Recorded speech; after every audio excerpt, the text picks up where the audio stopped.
Do you find it a very daunting experience that yesterday you were a nanny looking after children, now you're about to marry the Prince of Wales, and one day you would, in all likelihood, be Queen? It is, but I've had a small run-up to it all in the last 6 months. And next to Prince Charles and I can't go wrong. She tore out pages from that dusty old book and she rewrote those rules. She changed the royal family forever.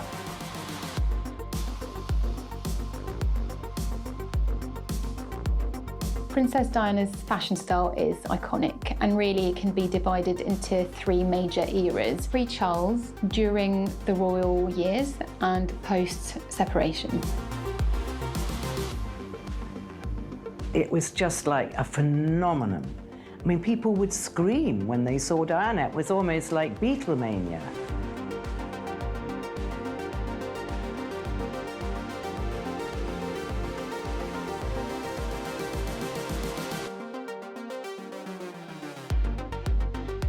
People are still channeling looks that she wore decades ago. She inspires designer collections from Off-White to Celine. That's a sign of an icon of our times, because she was truly inspirational and unique.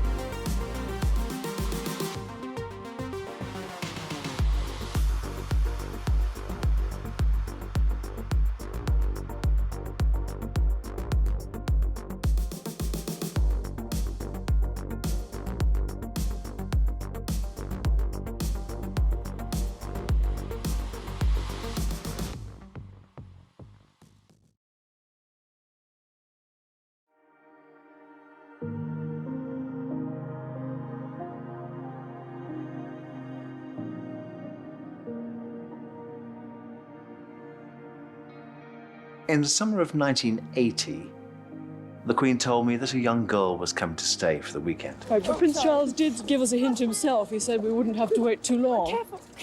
He said we wouldn't have to wait too long. Was he completely off beam? Was he? Sorry. Was he completely off beam when he said we wouldn't have to wait too long? No.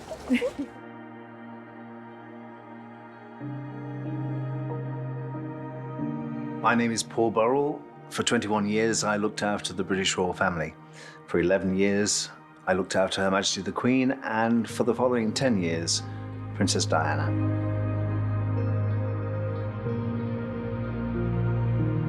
So I'm standing in the front hallway of Balmoral Castle on the black and white tiles, waiting for this car to arrive. And out of the car comes a shy young girl that nobody knew who she was. She had one little suitcase in the back. Is that all you've brought with you? You're here for the weekend. You have to go to hunting, shooting, you have to go to the Gillies ball, tea parties, lunch parties, and that's all you have. She says, will it do? I said, I think we'd better take you to a room and find out. Well, Princess Diana was the daughter of an earl. Her father was Lord Spencer, and he was later Viscount Althorp. They had a house on the Sandringham estate, and then when Diana's grandfather died, they moved to the family stately home, Althorp.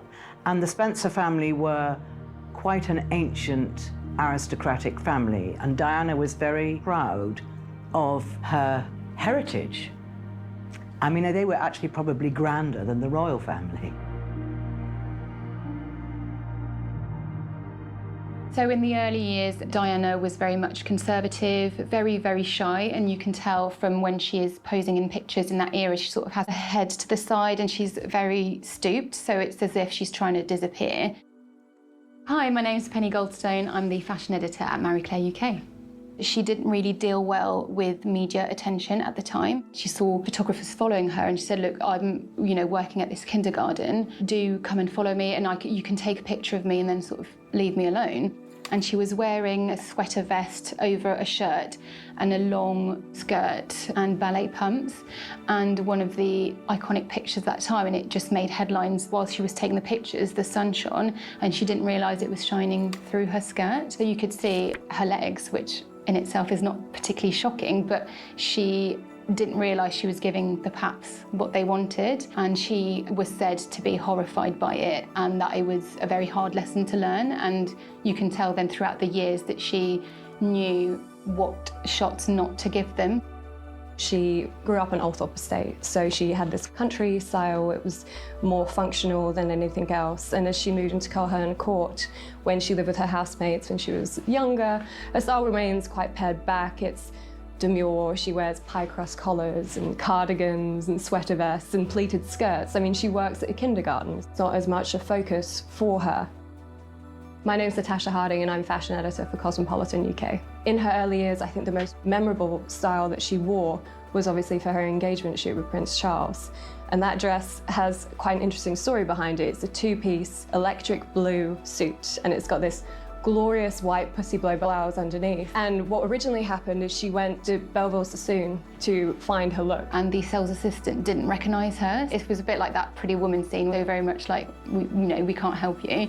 But luckily, David Sassoon then realised the mistake and invited her back. From there, the three of them started to form quite a glorious fashion relationship, and they went on to design her honeymoon outfit. But the Belleville Sassoon outfit that she wore for the engagement shoot was quite considered. It matched her sapphire blue engagement ring, and it's the start of how we know Diana now, and she's starting to use fashion for a reason. Well, now you can appear in public. Yes. It must be a great relief to you. But it is rather, yes.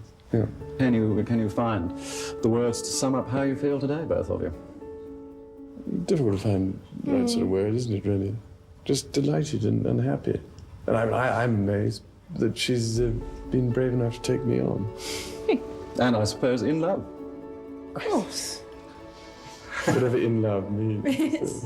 Well, it You can obviously put your own means, interpretation. obviously means two very happy people. Yes. Once you can again, see. congratulations. Well, from us, congratulations. Thank you Thank very you much. very much. It's very kind. No, Diana wasn't prepared for overnight stardom. Nobody is. No, she was a country girl. She was very naive. She'd never even had a proper boyfriend. So she wasn't remotely prepared for that kind of stardom, and it was frightening. There's nobody helped her, nobody told her, because this was the first time it had happened. Balmoral is the royal family holiday home. Every summer, the royal family just decamp to the Scottish Highlands, and it's actually said that it's one of the Queen's favourite places to be. They do a lot of hunting there, walks, sort of nature-focused activities. The dress code is quite laid back. However, that is very much during the day, so it is said that the royals actually change outfits several times a day for various occasions. So they'll have an outfit for breakfast, they'll have an outfit for going out and outdoor activities, dinners. So it's not as laid back as you would think, and actually that is kind of part of what they would have called a bit of a test for Princess Diana for her first visit there a couple of months before the royal wedding. Will you stay for a while and have a chat with me? I'm completely out of my depth, she said. So I stayed. What time do you go down for tea? 4 o'clock. You go down to the small drawing room. The Queen will pour you a cup of tea. I don't like tea. I'll make sure she has coffee there waiting for you. Then what happens? I said, when tea's cleared, you go into the drawing room, and then the Queen will pour you a gin and tonic. I don't drink. I'll make sure there's a glass of water there for you. Then what happens? Then the Queen plays cards on her card table. Do you play bridge? Yes. Then make sure you're sat at the card table to play bridge with the Queen. That's a good way to get to know Her Majesty. Then the Queen will take the dogs into the garden. Maybe you could suggest you went for a walk with her. Also a good time to get Her Majesty's ear. That's what you want to do. This young girl was fascinated by this routine of royal households. And as I closed the door that day, I noticed the name on the door, Lady Diana Spencer. Diana, having the upbringing that she had, she passed with flying colours. And one of the looks which stands out most from her trip to Balmoral is one where she's standing next to Charles and they're posing in front of a fence. And Diana is wearing this really kitschy, hot pink jumper. And she looks really relaxed, and she's got a turtleneck underneath, and she's wearing these corduroy trousers and these bottle green hunter boots. And you can just tell by the outfit that she's wearing, the way she's holding herself, she's so relaxed, she's really at ease. For her off-duty look at Balmoral, Princess Diana was photographed with the famous hunter boots. We all know them now as a festival essential. Kate Moss wears them, all the celebrities wear them, and they're, deemed really cool. But actually, you could argue that Princess Diana is the one who put them back in fashion because she was photographed wearing them at the Scottish estate. One of Diana's most famous pieces was her black sheep jumper, and we first see her wearing it when she goes to the polo. She's engaged to Prince Charles, and in the picture she's quite shy, she's not performing for the cameras, and she has this little tiny collar poking out the top of the black sheep jumper, and she's wearing jeans, she's very casual. And interestingly, this rowing blazers design she then rewears 2 years later. And you can very much tell that there has been a shift between the two pictures. In the second image, she's standing straighter, she's kind of looking at the camera, and the jumper obviously has a black sheep on it. So I think the first time she wore it, it was obviously just she found it was a cute jumper, wasn't thinking anything about it. The second time, the jumper is slightly different, so we don't actually know what happened between the two, if she lost weight or just lost it. And the sheep is actually facing a different direction to the white sheep. And she was also wearing a white shirt underneath with a black bow that sort of points to the black sheep. And a lot of people were saying that it was a statement at the time because there were already a few arguments with Prince Charles. She was considered a bit of a rebel. She didn't want to follow all the rules in the family. So it sort of symbolised her being the black sheep of the royal family.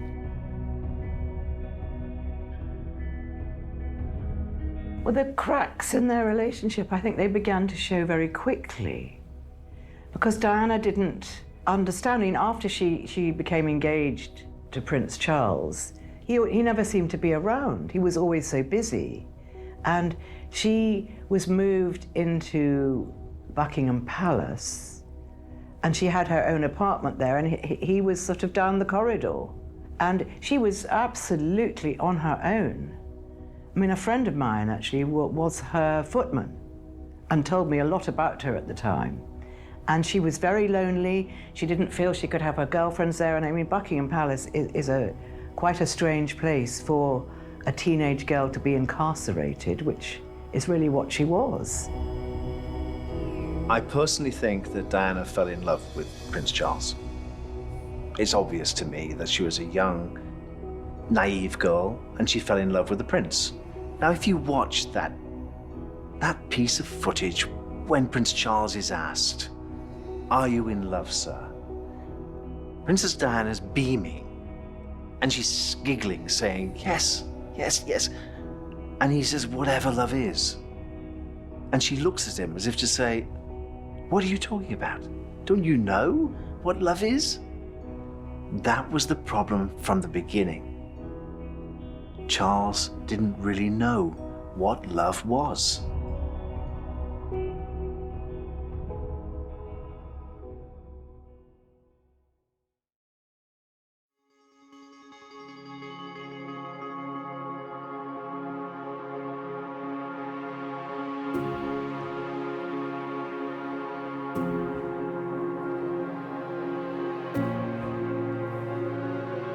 I, Diana Frances, I, Diana Frances, take thee, Charles Philip Arthur George, take thee, Philip Charles Arthur George, to my wedded husband, to my wedded husband, to have and to hold, to have and to hold, from this day forward, this day forward, according to God's holy law, according to God's holy law, and thereto I give thee my troth. and thereto I give thee my troth.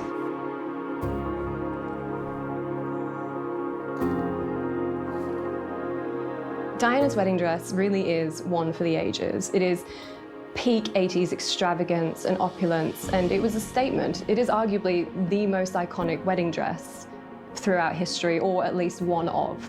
The reason being, when she stepped out at St. Paul's Cathedral, all eyes were on her. She had these glorious, huge puff sleeves. She had ruffles down the front, a full skirt, sequins, 10,000 pearls, and a train that ran for 25 feet. It was designed by, at the time, husband and wife duo David and Elizabeth Emanuel. And really interestingly, they didn't have a brief for it. So obviously for the designers, it was quite a momentous task to undertake, and the pressure for the designs not to be revealed was really quite high. David and Elizabeth Emanuel set up their fashion business in London's Brook Street in 1977. They're a young team specialising in expensive, high-fashion romantic clothes, particularly evening wear and dreamy wedding dresses, but they've never made a royal wedding dress before. All their designs are individual. If you have a dress made here, you won't see anyone else wearing the same thing. Princess Anne shops here, so does Princess Michael of Kent, the Duchess of Kent and Bianca Jagger. Although the couple have made clothes for Lady Diana before, they never really thought they'd get this job, and tonight they said it was too early to say how it might look. But how did they feel when they first heard? Very honoured, and very happy and delighted, obviously, with the news. And what about you, Elizabeth? Over the moon, very thrilled. How long will it take to make? Early days, from now till the end, to the day of the wedding, we'll be working on it. Any ideas at the moment? Not yet, because it's early days, and a lot of discussion has to take place, and, you know. And what are you going to do tonight to celebrate? Just go home and see the children, I think. Do they know yet? But they're too young to know, but we'll tell them when they get older. It was such a huge deal. It was the biggest royal wedding in decades, if not more, because the Queen had quite a pared back wedding, and it wasn't a televised affair, whereas this, everyone was going to watch. So what they did is they actually did a second wedding dress, which never really saw the light of day. It was very similar to it, but more pared back. They say it had a deeper V-neck neckline and just fewer ruffles, fewer pearls, more understated. Their wedding marked this new sort of era in the royal family, so it had to be a big moment. And because it was going to be such a big moment, the identity of the dress and what it looked like had to be kept really under wraps. Although you don't really see Princess Diana's shoes in any of the pictures or the videos, they were designed by the Emanuels as well, and they were designed to match the dress, and they featured a lace, a few pearls, had a heart on the toe, and really there was a lovely little romantic detail to them because Princess Diana was rather romantic, so she had C and D designed under the sole of the shoe. So you didn't see it, but obviously she knew it was there, and it was a sweet nod to her husband-to-be. Really interestingly, it said that after her divorce, Princess Diana didn't want to wear any Chanel logo items because it was the interlocked two C's, so she thought it was too much of a reminder of Prince Charles and Camilla.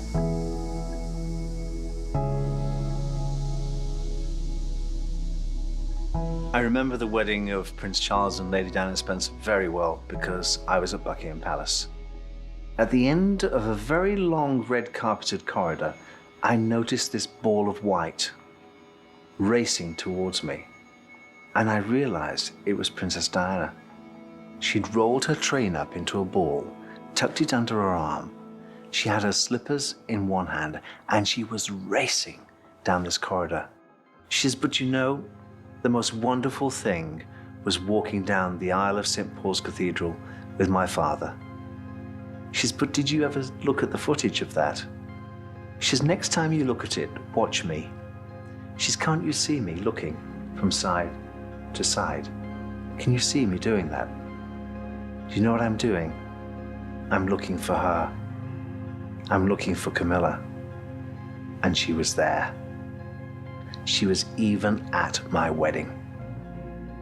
So this spectre of Camilla was always there in the princess's life.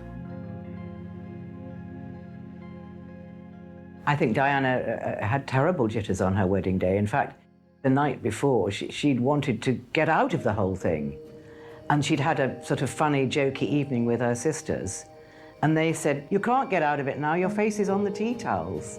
And that made her laugh. But she discovered about Camilla. She discovered that Charles was giving her gifts. And she didn't know the half of it, but she knew that Camilla was a very important person in her fiancé's life. And she said she became obsessed, absolutely obsessed, so that when she was walking down the aisle, she spotted Camilla in the congregation. But she said what sort of helped her at that moment was concentrating on her father, because he just had a stroke, and she was really, and he's a very big man, and she was really guiding her father, and she concentrated on that. So of course she got the names wrong. She was all of a dither.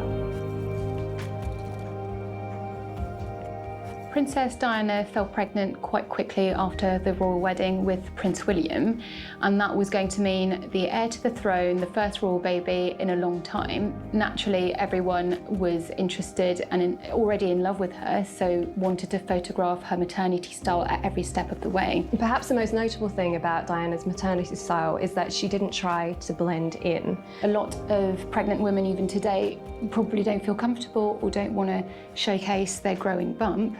And historically in the royal family, you didn't really show your bump either. You know, as recently as the Victorian era, you had Victorian pregnancy corsets. And she would wear bright colours, she would wear prints. So often she embraced the polka dot print in her looks, and she would wear statement outfits that didn't try and shy away from the spotlight. And one of the most significant looks for her maternity wardrobe was this Catherine Walker gown that she wore in 1984. She wore it on the red carpet, and the gown itself was incredibly beautiful and elegant, and it was powder blue, and it had a sort of blazer top and a dropped waist and a full skirt. But the dropped waist served a function of sort of exaggerating her bump, and it really embraced her shape, and it was a celebration of all things to do with maternity chic. The princess had left her packing to the last minute, undecided as to which clothes to take with her, and no doubt adding some wet weather gear for Alice Springs. Still, the departure went smoothly. Among the farewell party, Australia's High Commissioner Sir Victor Garland and Lady Garland. The British press have dubbed it the Royal Tour into the Unexpected, making much of the potential weather problems and the Republican leanings of Prime Minister Bob Hawke. And as the Prince has long been a familiar figure in Australia, there's no doubt in London that it will be the Princess and her baby who capture the limelight in the weeks ahead. It will be May by the time they return to London after their Australian and New Zealand tour. They'll then prepare for a similar tour of Canada in mid-June. The royal tour of Australia and New Zealand was a big deal for Diana. It was the first international tour that she was going to do, and it wasn't that long after she gave birth to Prince William, and she actually asked for him to come on tour even though it wasn't the done thing. Because the Prime Minister of Australia wrote to them and said, would you like to bring your little baby with you? They also extended the tour, and they included New Zealand as well. So it was a 6-week tour, which is a long, long time.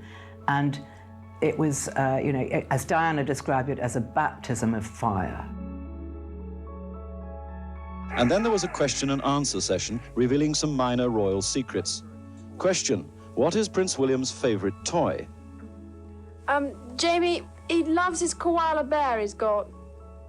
But he hasn't got anything particular. He just likes something with a bit of noise. He got a plastic whale that throws things out the top, little balls. Thank you. Question: how many rooms are there in Buckingham Palace? I haven't actually counted them. And even if I did, I dare say there'd be quite a lot that people didn't know about, that somebody had been living in for many years unbeknownst to anybody else. Question: are you going to get a horse for Prince William? I expect we will. In England, we have something called a Shetland pony, which is just a little bit smaller than your idea of a pony. So we probably will one day, hopefully, just to encourage him. Throughout that tour, you can start to see the initial signs that Diana is embracing her fashion. So she's wearing brighter colours, she's wearing turquoise, hot pink and yellow. But notably, the silhouette's still quite feminine, so she'll wear ruffles and she'll have a cinched waist and quite a flowy skirt. So they're still quite safe looks considering what she went on to wear. But there's one outfit that she wore in Perth, and it's a hot pink dress with polka dots, and she has a hat to match. And I think what people loved is that obviously she would stand out in a crowd. And what is more gloriously 80s than a princess wearing hot pink? In the early days, Diana's light was small, but it began to shine brighter and brighter and brighter. And it was a sort of a Star is Born situation. Prince Charles would say to her, "Well, I married you, I made you a princess. You weren't born royal. I'm the royal." So it would peeve him when on royal visits, people would be shouting on one side of the street, "We want Diana, we want Diana."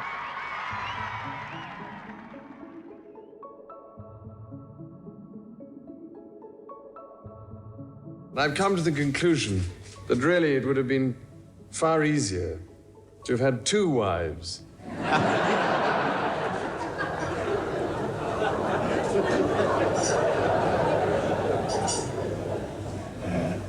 To have covered both sides of the street. And I could have walked down the middle, directing the operation.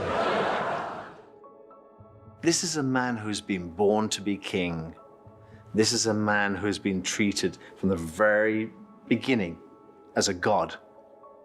Suddenly being eclipsed by this woman, he wasn't very happy. To be engaged to such a lovely lady, and my goodness, I was lucky enough to marry her. And we had many, many messages.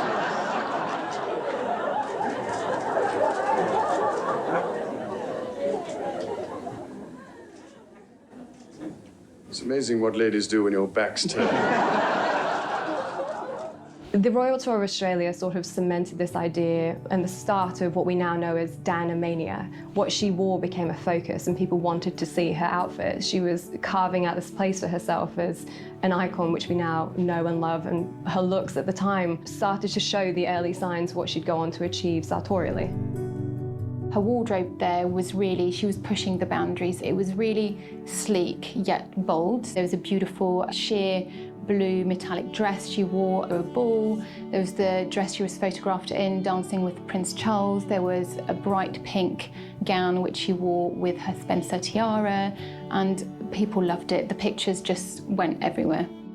In these 6 weeks, the Princess of Wales has probably become the world's most photographed woman. It must have been an ordeal, but she's rarely shown it. She's responded to adulation with modesty and spirit. The monarchy will be the benefactor.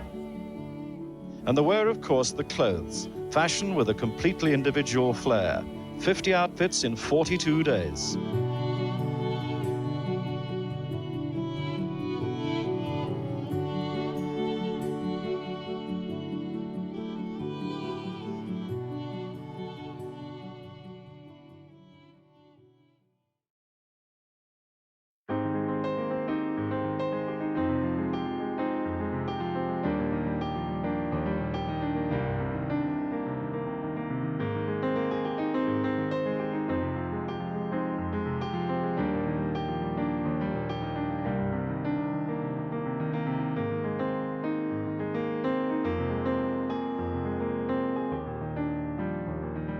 Originally, she was very much the Sloane Ranger, very upper middle class conservative fashion, blazers, high necks, trousers, long skirts, very shy and not really knowing what her style was. And although her wedding dress was really the first moment where she broke boundaries, actually there was a dress she wore just before, which was also designed by the Emanuels. And she wore that to a charity gala with Prince Charles, and it was a black sweetheart strapless neckline dress, showed a bit of cleavage, and even Lord Snowdon actually mentioned she looked stunning in it, and really everyone looked at her. And it was so spectacular that the next day was meant to be the reveal of the budget, but her dress instead made all the headlines, so they released the budget a day later because this dress was so phenomenal. The 80s was a significant period of transformation for Diana. In this decade, she becomes a wife, a mother, a princess, and also an international icon. At the start, we start to see her in a preppy sort of aesthetic. She's got high-cross collars, she's wearing cardigans, sweater vests, pleated skirts, and she'd carry a little woven basket with her when she was spotted around London. On the royal tour by 1983, she's starting to experiment a little bit and play with her style, her colours that she's wearing, and different shapes that she'll start to experiment with. By the end of the decade, she's really hit her stride, and she is wearing almost all of the 80s trends, and she's playing quite a significant role in setting them as well. She'll wear tailored angular pieces, she'll wear block colours, dropped waist, padded shoulders. As the 80s went on, she became increasingly confident. So towards the late 80s, for example, she wore lots of sequined gowns, which would perhaps have been thought to be more for Hollywood actresses, but she would wear them and wear them really well. And she actually earned the nickname Dynasty Die thanks to them. One of the most famous dresses of that era was the John Travolta dress, which was designed by Victor Edelstein, and it was off-the-shoulder, long-skirted, midnight blue dress, which she wore to dance with John Travolta at the White House.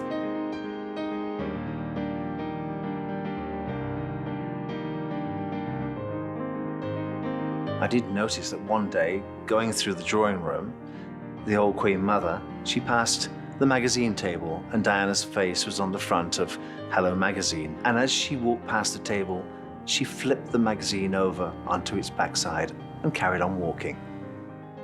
That to me said, she's not really accepted. They don't like it.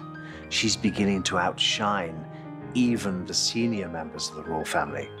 This is dangerous territory.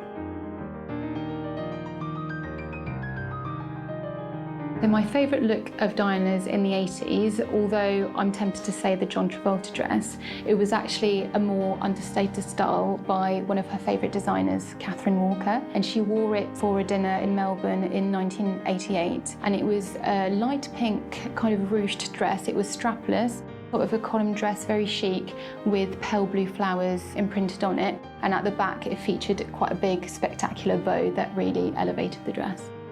Princess Diana and Catherine Walker's relationship really blossomed in the late 80s, which is when Princess Diana really found her true sort of permanent style and the one that a lot of people know and love. Her designs were well known for being sleek, very tailored, and a very sort of minimal aesthetic. And actually, Princess Diana was buried in one of Catherine Walker's black coat looks in 1997.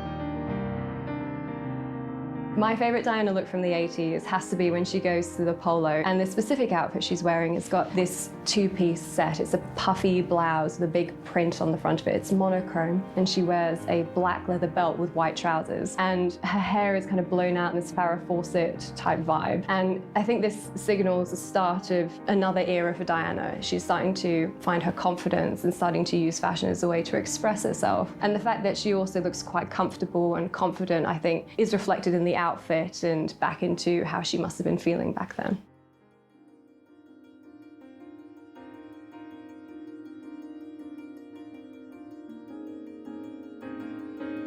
So after Princess Diana and Prince Charles separated in the early 90s, the princess's confidence grew, and that directly translated into her fashion choices. So she kind of threw the rule book out the window, and that resulted in a more minimal aesthetic, but she didn't deprive herself of wearing anything, you know, that would have been deemed more sexy or too sexy before. Sleek fitted designs, muted tones, a bit of a pastel colour palette, beigés, blacks, whites, and very sleek and tailored designs, more fitted. So in the 80s, Diana's style is quite experimental, and she's playing around with the latest trends, and she's starting to really hit her stride in terms of her fashion, her aesthetic.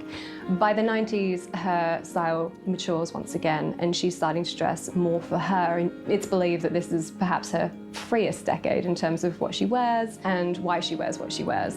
So instead of donning bright, glittery sequin dresses, she'll lean in more towards a less overt look. She'll go more minimalist. She'll wear simple shift dresses, or she'll wear tailored suits. As her style became simpler, it was actually more accessible. So whereas before she was the unattainable princess, now she was more of a chic civilian, as it were. Her looks were copied, and they influenced a lot of celebrities, from Madonna to Cindy Crawford to Elizabeth Taylor.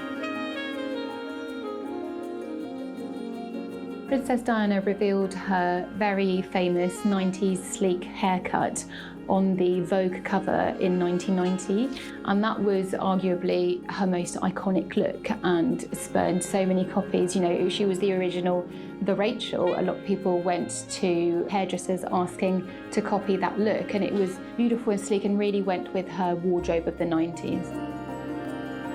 When she was a princess, she wore a lot of UK brands and very traditional ones, but when she left the royal family and became even more of an international icon because she embraced lots of other big brands such as Versace and Dior, and of course we all know that they named a Dior bag after her, so the Lady D bag. There was a memo that came from Buckingham Palace. Diana, when you're in public, please wear a hat and please wear gloves. Because you're touching the public and you might catch something. Historically speaking, the royal family, when they met with crowds, they often wore gloves as a way of not catching germs and not becoming ill. But Princess Diana made headlines because she chose not only not to wear gloves to meet patients with AIDS, but she also hugged them and held their hands. And at the time, there was still the belief that if that is how you could catch AIDS, if you touched AIDS patients. HIV does not make people dangerous to know, so you can shake their hands and give them a hug. Heaven knows they need it. What's more, you can share their homes, their workplaces, their playgrounds, and their toys. We all need to be alert to the special needs of those for whom AIDS is the last straw in an already heavy burden of discrimination and misfortune. We lived in a world of ignorance. We lived in a world where people were not educated. They didn't know. The princess introduced me to the first person dying with HIV and AIDS. She would sit and hold people's hands and counsel them. Diana really put an emphasis on coming into contact with the public and relating to them and creating a bond, and removing the gloves is symbolic of that. And there's a picture of her in 1991 where she's shaking hands with an AIDS patient, which was significant insofar as it helped dispel a lot of the misconceptions around AIDS at the time. And it was something that was a marked departure from what we'd seen previously in the royal family. We visited a lot of sick children in hospital, and for those visits, because it was already a glum environment, she chose to wear really bright floral neon dresses with jangling jewels so that they would sort of see her as a bit of a clown and they could play with her, and it was, you know, all about touching the textures of the dress, and she made them feel like they were really at home with her. Single acts of humanitarianism were what she brought to so many people's lives. She shone a light on their plight. She took the world's media and showed us that we should do more for these people.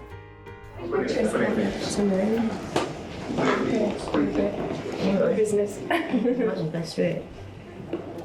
This is, oh, that's my sister-in-law.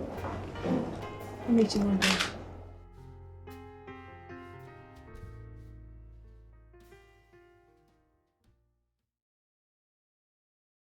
Did you try to be faithful and honourable to your wife when you took on the vow of marriage? Yes, absolutely. And you were? Yes. Until it became irretrievably broken down. Us both having tried.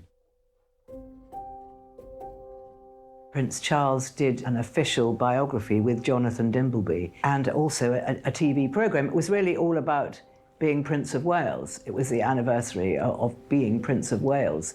But of course, Dimbleby, being a very, smart operator, asked him the question, which was about Camilla and about his marriage. And I think that very honestly, Charles answered it. He probably regrets it, but he was honest. And the princess that evening was due to go out to the Serpentine Gallery to see her old friend Lord Palumbo and open his new exhibition. I can't go. I'm not going. I'm not going. It'll be too humiliating. The whole world now knows that Charles has been having an affair. He's admitted it. You are going, I said. I've got nothing to wear. Yes, you have got something to wear. I went up to her wardrobe room and picked out a Christina Strombolian dress with a fishtail. This is what you're gonna wear, I said. I can't fit into it. Yes, you can. Put it on. So she slipped it on. Now, to complement that, I think we should have the pearl choker and the sapphire. That's all you need. High heels and those jewels. Right, she put them on and she looked $1 million. Remember, when you go out there, I said, you stride, you hold your head high, you smile, you engage firm handshake. Say to yourself, I am Diana, Princess of Wales, and I am here to stay. Say it to yourself.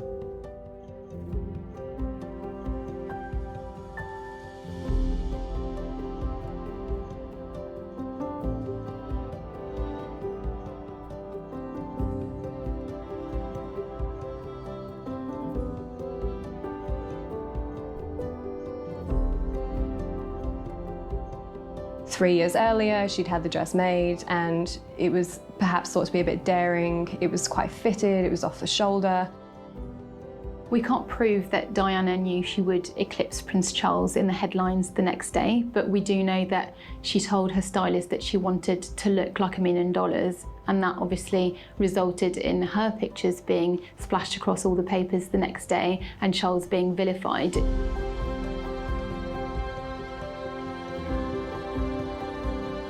It really is a testament to the power of a particular outfit and the impact it can have.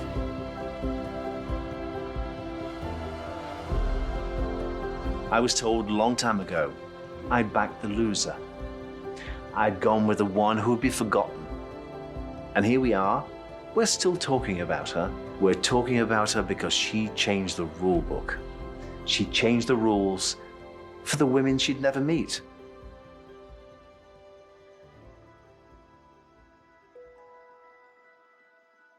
Some of Princess Diana's most beloved looks were actually some of her final looks in the 90s, because she always looked chic but understated, and she actually wore some of her most casual looks in those days, especially when she went to sports days at Prince William and Prince Harry's schools, because she didn't want to draw attention to her and away from the boys, so she just wore outfits that any normal mum would wear. But even when she was off duty, Princess Diana's style never faltered. She always looked chic. So in the 80s, her outfits are very much the focal point of a lot of her sort of public appearances, and she uses it as a tool to effectively communicate and express herself with the public. And in her final years, you can see that her style starts to become more pared back, and one might argue that that could be because she doesn't want the focus to be as much on what she's wearing, although she looks incredibly chic in her outfits, but more what she's doing, her philanthropic ventures, and she wants that to be forefront. Princess Diana had a bit of an athleisure phase in the 90s. The fact that she would wear slouchy jumpers and cycling shorts and trainers and double denim when she was either doing the school run or if she was going to the gym. These looks have become kind of cemented in cultural history, so much so that years later, decades later, people are still channeling them and paying homage to them. So Hailey Bieber's Vogue shoot took some of her most iconic athleisure wear looks and reimagined them today, because the thing about Diana's style is that it remains timeless and it remains cool and relevant. And actually that coincided with cycling shorts coming back in fashion across the catwalk from various designer collections. Princess Diana often wore these cycling shorts, chunky trainers, which again are massively in fashion again, and a Virgin Atlantic oversized baggy sweatshirt. Princess Diana actually wore the sweatshirt to taunt photographers a little bit, because they were constantly hounding her, bearing in mind this was after the separation. So she thought if she re-wore the same Virgin Atlantic sweatshirt, they would grow bored of her and not photograph her as much.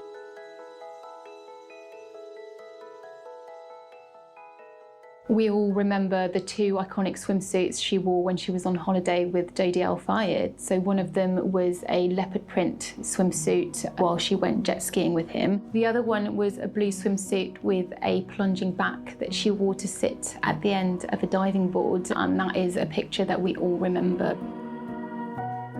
Hasnat Khan had been the princess's companion for over 2 years. Nobody knew about Hasnat Khan. That was not played out on the world stage. Whereas, after they'd broken up, the princess was invited to the south of France by the Mohammed Al-Fayeds. Did you know that the romance of the princess and Dodi Al-Fayed was 30 days from beginning to end? It only lasted 30 days. That was not the love of her life. That was not the man she was going to marry. That's all fabrication. I spoke to her regularly when she was away.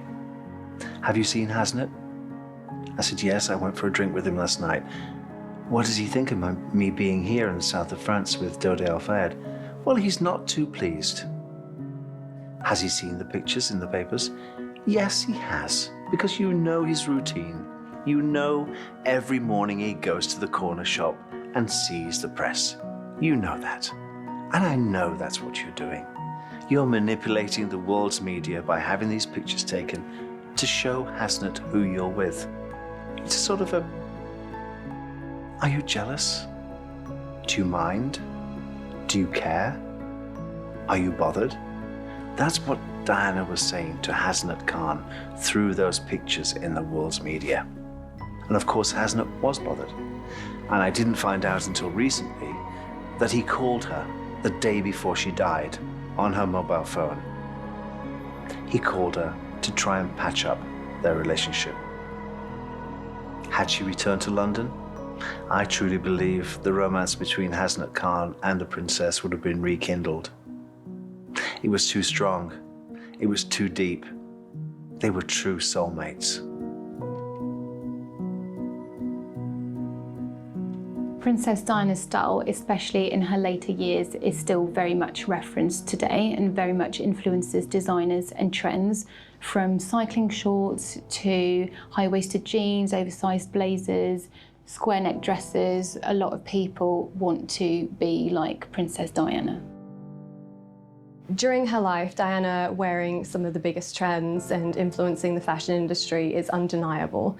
I think her legacy today is people are still channeling looks that she wore decades ago. She inspires designer collections from Off-White to Celine to Vogue main cover fashion shoots. She's still incredibly relevant, and I think that needs to be remembered. Whenever Kate Middleton or Meghan Markle step out and they wear a look which resembles something Diana has worn, the internet goes wild for it because they love to see these comparisons to a person who is arguably one of Britain's most famous fashion icons. She remains relevant and she remains part of the nation's identity.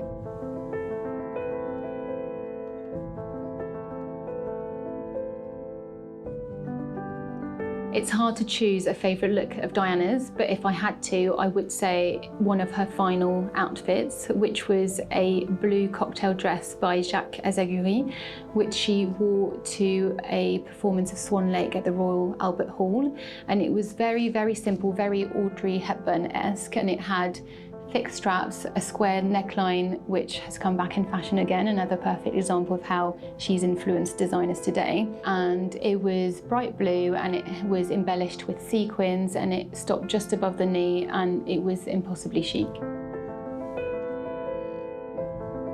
While Diana's revenge dress is undeniably a favourite for many Diana fans, my favourite look is one that she wore in the 1988 polo match. She's wearing this oversized masculine blazer over this British Lung Foundation charity jumper. She's wearing Levi's with cowboy boots and a cap. And part of this look and why it's become so famous and so ingrained in the Diana history is because it typifies her approach to fashion. She's quite casual, she's laid back, and she is effortlessly cool. And I think that's what this look really sort of represents, and that is why it's one of my favorites. And we're still talking about her. That's a sign of a great woman. That's a sign of an icon of our times. But I'm also talking to a generation of people who were never around. There's a whole new generation of people who didn't know Diana. And I think I have a moral obligation to say to those young people, I knew her. I stood beside her. I could feel the warmth which she radiated because she was truly inspirational and unique.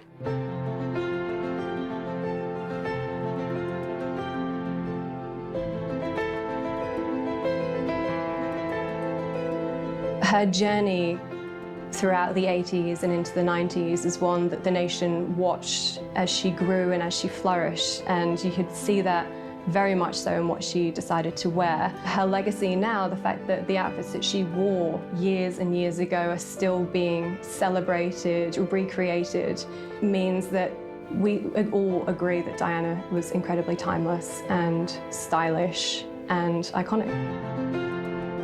How I remember Princess Diana's style is bold, chic, colourful, pared back, a lot of contradictions and rule-breaking. I watched Diana blossom from a shy young girl, 18 years old, at Balmoral Castle. I watched the years pass by. She was pushed in the deep end and told to swim. She was told to survive. She was never taught to survive. She learned very quickly. And through the romantic years, and then through the power dressing years, and then the simple dressing years, becoming a global businesswoman, becoming an icon. I watched all of that, becoming the most famous woman in the world. I saw her as beautiful inside as she was on the outside.